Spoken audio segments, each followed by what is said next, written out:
KPBS On Demand is supported by AAA. AAA provides personalized protection through auto insurance coverage for customers on the road, along with ways to bundle policies or insure multiple vehicles.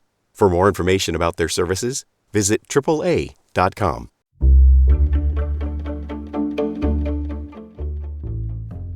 Good morning, I'm Lawrence K. Jackson. It's Tuesday, August 25th. When will San Diego County get some relief from this heat? More on that next, but first, the headlines.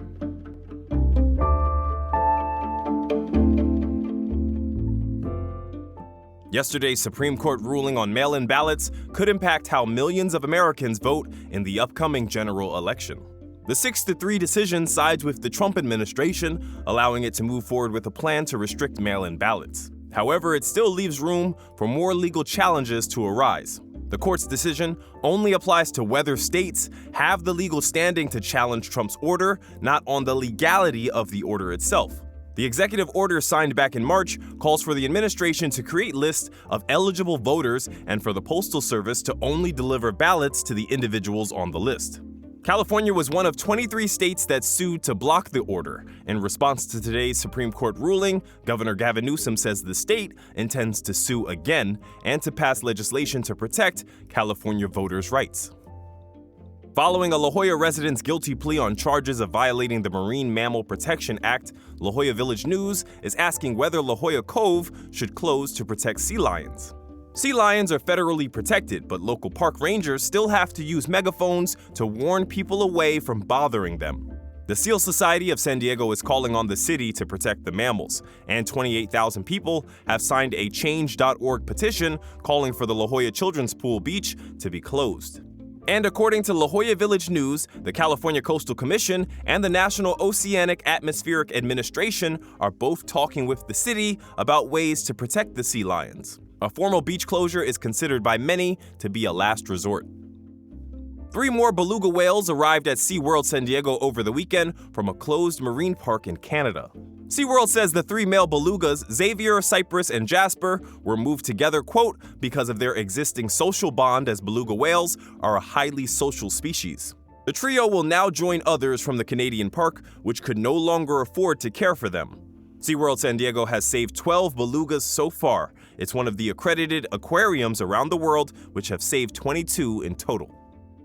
Wallet Hub says California is the most fun state in America. The personal finance site listed California first overall in their 2026 Most Fun States to Visit in America rankings. CA ranked first in several categories, including entertainment and recreation. Wallet Hub also says California has the most scenic byways per capita in the nation. From KPBS, you're listening to San Diego News Now. Stay with me for more of the local news you need.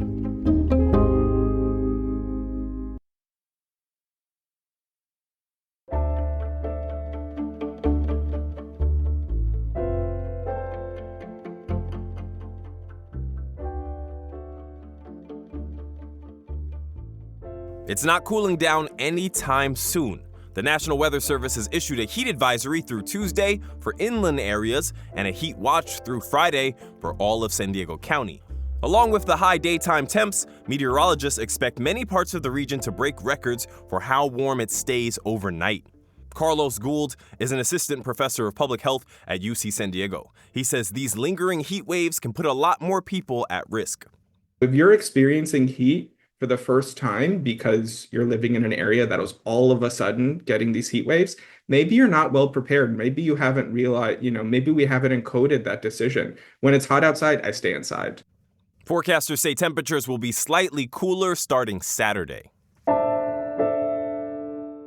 The San Diego City Council has officially repealed a 2022 ballot measure that allowed taller buildings in the Midway District. Metro reporter Andrew Bowen says the measure was already invalidated by a judge. In 2022, a slim majority of voters said yes to exempting the Midway District from San Diego's 30-foot coastal height limit. It was the second time voters approved such a measure, and both times a judge overturned the election's outcome. Councilmember Jen Campbell said she disagreed with the ruling, but our case was not taken by the Supreme Court, and so we're stuck with what the Superior Court ruled. And we must abide by the court's writ of mandate. because we believe in following the law. The uncertainty around Midway's height limit has impacted the city's plans to redevelop the 48-acre sports arena property.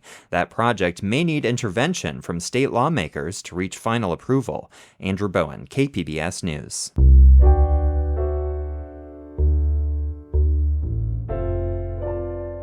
Recent policy changes from the Pentagon show senior leadership are prioritizing grooming standards, especially when it comes to shaving.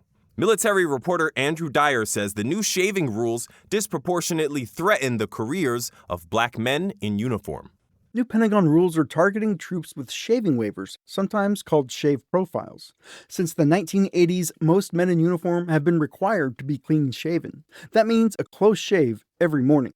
But for a lot of men, that's just not possible. Multiple studies have shown a condition called pseudofolliculitis barbae, or PFB, can affect up to 80% of black people. Dr. Swati Kannan is a dermatologist at UC San Diego. Pseudofolliculitis barbae, PFB, is actually a very common condition. The condition affects people with coarse and curly facial hair. After shaving, their hair regrows into their skin. Dr. Cannon's concerned service members could harm themselves by shaving just to stay in the military. That could have long-term consequences. It can cause severe disfigurement, scarring, sometimes keloidal scarring that requires surgery to remove, and it can be pretty not only cosmetically disfiguring, but can also be symptomatic and painful. And so in that patient population, it's a huge deal. Service members with the condition can be exempted from shaving every day. A 2023 Air Force study found 65% of people with shaving profiles were black. It's a sweltering summer afternoon at the Cutting Edge Barbershop on El Cajon Boulevard. Owner Tony Ganaway invites me in to enjoy the air conditioning. He's familiar with military grooming standards. He's cut hair up and down the ranks. Throughout the years, I've cut so many military clients that if you are an E5 and under, I sometimes know your job better than yourself. Ganaway's been a licensed barber for almost 20 years and owned his own shop since 2013. He's also black. He says he doesn't shave because if he did, he'd also struggle with PFB. People that do not have those issues, they don't know what it feels like to have your face feel like it's on fire, it's itching. You know, it's when it's at its worst, it's almost like a cat just gnawing at your skin at all times, and it's something that makes it even hard to even focus. So what's behind the changes at the Pentagon? An August 2025 memo instructs leaders to start kicking out anyone with a shave profile that lasts longer than 12 months. Defense Secretary Pete Hegseth brought it up during his speech to military leaders in September. The era of unprofessional appearance is over. No more beardos. The era of rampant and ridiculous shaving profiles is done. This summer, there's been renewed emphasis on the issue. Each branch is out with its own policies on the shaving waivers. Troops are to undergo treatment in 3-month blocks if issued an exemption. If they're unable to shave daily after 12 months, commanders are to process them for administrative separation. The waivers aren't uncommon across the military for black men. It's not an unusual thing. When I was on active duty, we always would have Marines who had shave waivers. Attorney Bob Muth was a judge advocate general in the Marines, a military lawyer. Today, he's a law professor and the vice dean at the University of San Diego School of Law. I think what's unusual about this is the severity or importance of this just seems minimal. Clearly, there will be a severe disparate impact on African American service members. They make up the vast majority of shave waivers. Dr. Cannon says the military's treatment plan is flawed. There's no cure for PFB. It's not a problem, with hygiene, or it's not a problem with medications. It's really a biology problem. So the biology is curly hair that re-enters the skin because of shaving. The cure is to not shave. Ganaway, the barber, says there are things to do to minimize the effects, like using hot towels and never shaving hair down to the skin. First thing I recommend for a person with sensitive skin that has to shave is using only the trimmers, getting close down to the skin, as well as using what's called a shaver. and not a razor. Mew thinks a legal challenge based on racial discrimination is unlikely to be successful. He envisions a more subtle solution. I think what you'll see is a lot of service members trying to do everything they can to kind of stall the process. And it's also possible that a different secretary will come along who will have a different view on the importance of beards. It seems like this is something that's uniquely important to Secretary Hegseth. Pentagon leadership might be aware of this. Just this month, it ordered Navy commanders to submit monthly reports on each person with a shaving waiver. Andrew Dyer, KPBS News. The new owners of the San Diego Padres introduced themselves publicly at a news conference yesterday afternoon at Petco Park. Kwanzaa Jones and Jose E. Feliciano bought the team for nearly $4 billion, the most paid for any major league team. Both Jones and Feliciano say they plan to continue late owner Peter Seidler's tradition of being involved in the community. Here's Jones. No one succeeds alone. The Padres are not where we are. You see, now we're part of the family, so we get to say we. All those months when we couldn't quite say it yet, we're so excited now. We're not where we are without each other. Last night, the Padres began a 3-game series against the Pittsburgh Pirates. At the KPBS Book Festival last weekend, we announced the 2026 One Book, One San Diego selections. And this year, the adult selection is The Buffalo Hunter, Hunter by Stephen Graham Jones. The novel traces the life of a vampire who haunts the fields of the Blackfeet Reservation in Montana. Author Stephen Graham Jones sat down with KPBS Midday Edition host Jade Hindman to talk about it. Why was it important to you that this story draw on and honor the history and culture of the Blackfeet tribe? Number one, I wanted to put it not on Blackfeet territory. I wanted to put it just outside of our ancestral territory to make it a trick for this Blackfeet man to get to the pastor. He came there for a reason. He targeted him. He didn't go to a church close to him. He went to a church far for him for reasons. The second reason is that Miles City was a place where a lot of the buffalo hunters back in the late 19th century brought their pallets of hides to ship back east. And so there was a lot of that industry happening there. It's interesting that it kind of also wrestles with like what happens when one is consumed by the oppressor and then takes in some of what the oppressor has. What does that do to a person? Explore that a little bit. Yeah, that's something that comes up again and again in this novel.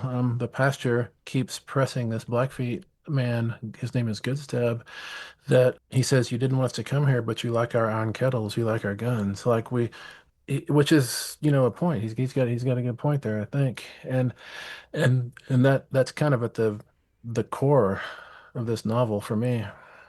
I'm wondering if you can read a passage from the character's perspective towards the middle of the book. Would you mind? No problem. What I am is the Indian who can't die. I'm the worst dream America ever had. I mean, what were you hoping to convey with that passage? Number one, I think I came up watching movies from the blockbuster in the 80s, Sylvester Stallone and Arnold Schwarzenegger, and they always had those one-liners, those quips when they do something to someone. And so I wanted to play with that. I wanted to give my character at least one of those little quips, and this is probably it, the one that he's known for anyways. But in a larger sense, America, I think, would so prefer if all of us natives had just gone away when we were supposed to. But we didn't, where we don't go away that easily. We stick around in spite of all the efforts to eradicate us. And that, to me, makes us the worst dream America ever had, because we are a lingering reminder of the wrong America has done. Mm-hmm. And also the effort of erasure, right? With history and stories. Yeah. In your book, you do a good job of keeping some of that alive. Go ahead. Talk about the power of that. Yeah, I mean, it's America wants to kind of wash itself such that it's this sterling, I don't know, world player or something. It wants to pretend that its footprints weren't bloody to get to where it is right now. And it does that by suppressing, repressing, censoring, banning, all those things that terrible regimes do. And So I think the more we can get stories that put a spotlight on those bloody footprints, the more honest of a nation that can result. I guess if enough people read it, it can result in more honesty. Stephen, thank you so very much for joining me. Thank you so much. It's been great talking with you. That was author Stephen Graham Jones speaking with KPBS Midday Edition host Jade Hindman. His book, The Buffalo Hunter Hunter, is the 2026 adult selection for KPBS's annual One Book, One San Diego program. That's it for the podcast today, which was edited by Ted Robbins and hosted and produced by me, Lawrence K. Jackson. As always, you can find more San Diego news online at kpbs.org. Thanks for listening and have a great day.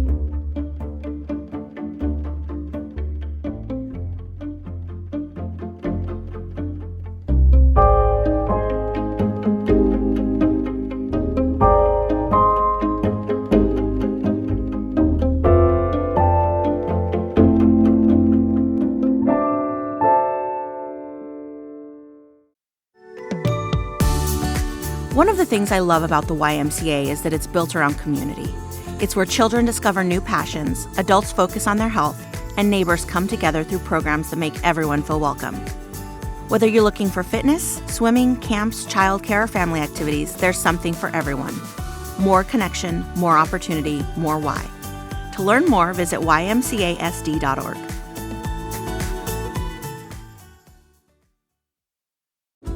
KPBS On Demand is supported by Bill Howe Plumbing, Heating and Air, Flood and Restoration Services. Family owned and operated for over 46 years, Bill Howe has been serving San Diego homeowners with home services since 1980. Bill Howe's full-service team offers heating and air solutions along with dedicated flood and restoration services and an expert plumbing team. Their trained professionals are available 24 hours a day, 7 days a week to respond to both routine needs and unexpected emergencies. Bill Howe is committed to providing excellent communication, transparent pricing, and quality workmanship on every job. Appointments can be scheduled by phone, online, or through live chat at their website. Call 1-800-BILL-HOWE or visit billhowe.com because we know how.